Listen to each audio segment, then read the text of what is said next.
from about 15 years on up, a great deal of my thoughts were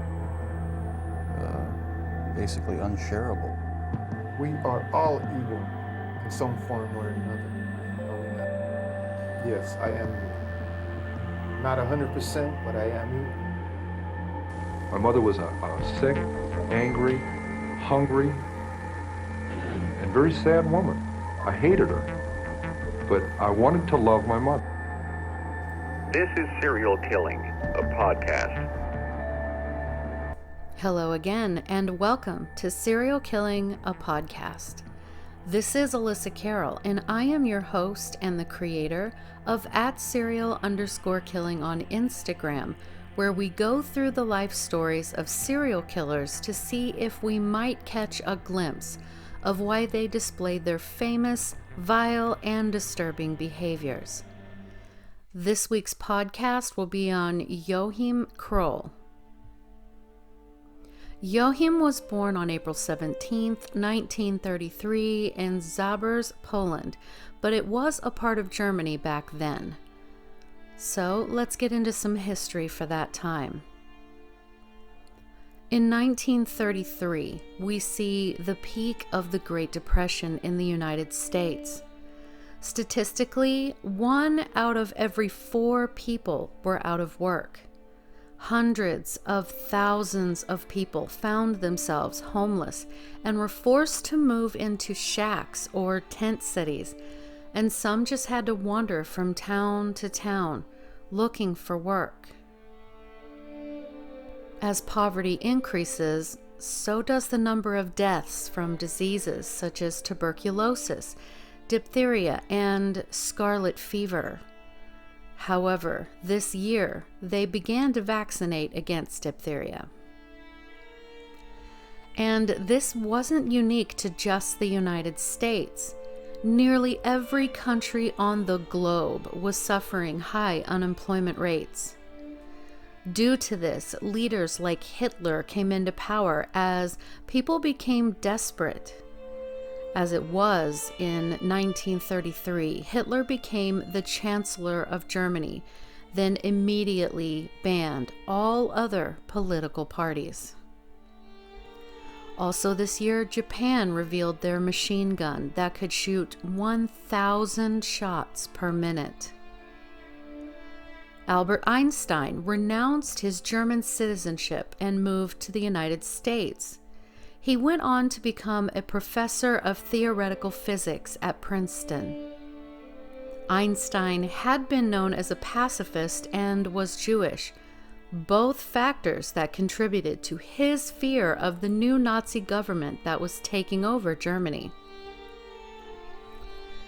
So this was the rather tense atmosphere that Joachim was born into. And there seems to be a bit of confusion as to what his birth order actually was and how many children his parents actually had. Some sources say 8, others 9. But the consensus is that he was one of, if not the last child born to his parents. Joachim's father worked as a miner, and his mother was a housewife. His father had to join the military, and when World War II began, he was captured and became a prisoner of war in Russia. His mother and siblings decided to move to West Germany. The house that they moved into was run down. It was just a 2-room house to be shared by his mother and so many children. Joachim was described as a frail and weak child who wet the bed far longer than normal. It was said that he had very low intelligence, and due to this, he was teased relentlessly by his siblings who called him a coward, as well as other children in the area bullying him. And due to the war, his family did indeed live in poverty. He and his family both dealt with extreme hunger. His formal education stopped at just 3rd grade. And at 8 years old, he began working a farm to help support his family. And even though his siblings grew up and moved on with their lives, Joachim stayed living with his mother. He was extremely introverted and kept to himself, and needless to say, he was extremely attached to his mother, whom he lived with until he was 22 years old. So that was Joachim's childhood, and I know it's not a lot, but there is some good information here. With his father being a prisoner of war and thus most likely executed, Joachim never saw his father again. The impact of that trauma depends greatly on the life stage of that child, as well as the level of development. Psychiatrists and others have generally been surprised by how often major childhood loss seems to result in psychopathology. Studies of adults with various mental disorders, especially depression, frequently reveal childhood bereavement, suggesting that such loss may precipitate or contribute to the development of a variety of psychiatric disorders, and that this experience can render a person emotionally vulnerable for life. This special vulnerability of children is attributed to developmental immaturity and insufficiently developed coping capabilities. The now sort of outdated Mcdonald Triad is what most people grab onto when they hear of his childhood story. The Mcdonald Triad is, of course, the fire starting, the bedwetting, and the animal torture combination that can be factors of future serial killers, but the only one out of the three that he displayed was bedwetting beyond the normal age. He was described as smaller, weaker, and of lower intelligence, and of course this means he was bullied. And as we all know, the effects of bullying can vary, of course, but usually are intense and long-lasting. The short-term effects of bullying are social isolation, and we know Joachim was quiet and a bit of a loner. There's feelings of shame, low self-esteem, symptoms of anxiety, bedwetting, higher risk of illness, poor school performance, and symptoms of depression. The long-term effects can be chronic depression, suicidal thoughts or suicidal attempts, anxiety disorders, PTSD, poor general health, self-destructive behaviors, and they are much less likely to be educated or employed. And let's go ahead and talk about his education, right? So he quit after the 3rd grade. It is exceedingly difficult to find statistics and detailed information about school dropouts when they quit at that young of an age. Dropping out at any point affects what employment opportunities are to be had, lifetime earnings, and I just cannot imagine that he was really even very literate, to be honest. So let's get back into it. In 1955, when he was 22 years old, his mother died. Now, whether or not his mother's presence kept him contained and controlled or not, I don't know. But what I do know is that after her death, he simply lost all control. He began to rape and kill. In February 1955, he met 19-year-old Irmgard while she was walking. She was a runaway and possibly a prostitute.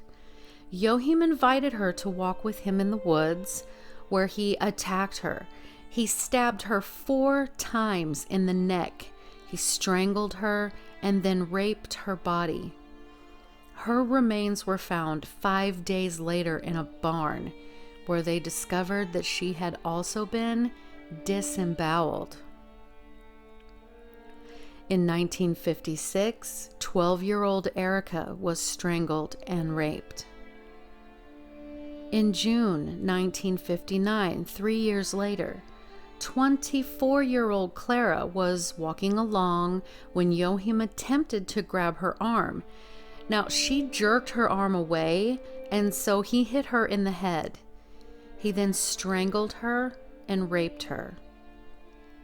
Her naked body was found the following day by 5 boys riding their bikes. In July 1959, Joachim grabbed 16-year-old Manuela and pulled her into some bushes. He then strangled her. He had sex with her body, then proceeded to masturbate over her body.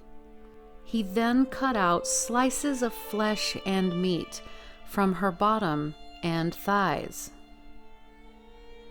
Then, at this point, Joachim moved into his own apartment and got a job as a restroom attendant.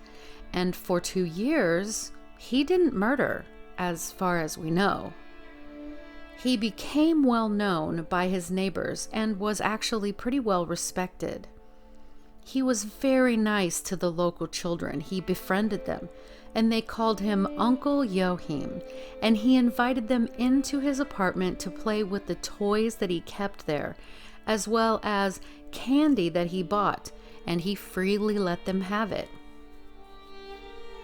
He would go on to say that he absolutely loved the attention he got from the children and thought of them as his own nieces and nephews. And, the parents thought that he was harmless too, and they kind of felt sorry for him because he seemed to act like he did want a family of his own. Again, he didn't kill for 3 years, but then in April of 1962, he strangled 13-year-old Petra with her own scarf. He then raped her dead body. He also partially butchered her. And unfortunately, another man was persecuted for her murder. 2 months later, 13-year-old Monica was walking to school innocently when Joachim grabbed her and drug her into a field. He strangled her, he raped her, then again masturbated over her body. He then filleted some, quote, steaks from her bottom and the backs of her thighs. Her body was located by a police helicopter. Another murder in September of 1966. Then again in December, only this victim was just a 5-year-old little girl. And, when he got home after murdering a victim, he would have sex with this rubber doll that he had stashed at his house. He would strangle it while he was having sex with it. Then, once he was satiated, he would cook the flesh of the particular victim he had killed that day, and he consumed it. And then from 1966 to 1969, silence. As far as we know, he did not attack or kill anyone for another 3 years. We do know that he again moved apartments and began working in a steel factory during that time. But presumably, once he got settled, the attacks resumed. In July 1969, Joachim was taking a stroll along the banks of the Baldini Lake when he ran into 61-year-old Maria and experienced what he would later describe as a, quote, tickling feeling all over, unquote. He attempted to strike up a conversation with her, but she wasn't having it. So he hit her and she fell into this bushy area where he strangled her until she was dead. He then raped her body. She was found the next day. Almost a year later, Joachim spotted 13-year-old Jutta exiting a train, and he followed her through a wooded area that took her to her house. Only she never made it home. Then another period of silence for 6 years. Then in May 1976, 10-year-old Karen was happily walking along on her way to school when Joachim lured her away. He strangled her and raped her little body. Only 2 months later, he would take his last victim. Marion was one of the local small children that he had let into his apartment, from time to time, and let her help herself to the candy that he kept. He kidnapped 4-year-old Marion and did to her what he had done to the others, only he took her body back with him into the apartment. What he did to her would shock his local community to its core. A neighbor named Oscar was stopped by Joachim, where he was told not to use the top floor bathroom because the toilet was, quote, blocked up with guts, unquote. Yes, apparently there was a shared bathroom in this building. So Oscar went right up to the bathroom to have a look, and sure enough, he saw what he later described as butchered remains, blood all over the toilet, and tissue floating in the water. A plumber was called to come fix the clog, of course, and the plumber took one look and called the police. Once the police came to inspect, they began pulling out the internal organs and intestines of a human child out of that toilet. They placed each piece in a bucket. Now, Joachim stated it was the internal organs and a bit of flesh of a rabbit that he had captured, but the police knew better. At this point, the police searched his apartment. Joachim showed them the stew that he had cooking in a pot on his stove. He lifted the lid and then openly admitted that there were pieces of the missing girl, including one of her very small hands, mixed in with the carrots and the peas. He was arrested immediately, and he didn't resist. He was finally behind bars in July 1976 at 43 years old. Upon further inspection of his apartment, they found the rest of the remains of the little girl, along with other human meat inside of his refrigerator. When questioned, he stated that he often butchered portions of his victims' flesh and took them home to cook and eat, to save money on groceries. He told experts that the sight of blood sexually aroused him and that he was not able to maintain an erection with a woman. He first tasted human meat out of simple curiosity. He stated that he truly believed, once he was in prison, that they would be able to perform some kind of simple surgery to rid him of his urge to kill and eat human flesh, and then he truly thought that they would just let him go. He was, of course, ultimately found guilty of 13 murders and sentenced to life in prison. In July of 1991, 58-year-old Joachim died from a heart attack in prison. So, the reason he was able to evade detection for so long was because of just how random and disorganized he was. He would seem to kill in rapid succession, then go years without hurting anyone. He wasn't necessarily disorganized, but he wasn't an organized serial killer either. There were a couple of men also that just confessed to his murders when they weren't the killers. Others were accused of the crimes due to, having a bit of a shady past, but again, they did not kill these people. Sometimes he cut flesh from the bodies and cannibalized it. Other times he didn't. It wasn't that he was some kind of criminal mastermind. Joachim gives me serious Andrei Chikatilo vibes. But what do you think? Leave me a comment on Instagram at serial_killing or YouTube under the same name as this podcast. You can visit my website at serialkilling.squarespace.com. And thank you so much for listening. I know that you could be listening to anyone else, but you chose me, and I truly appreciate that. Thank you, and have a great day.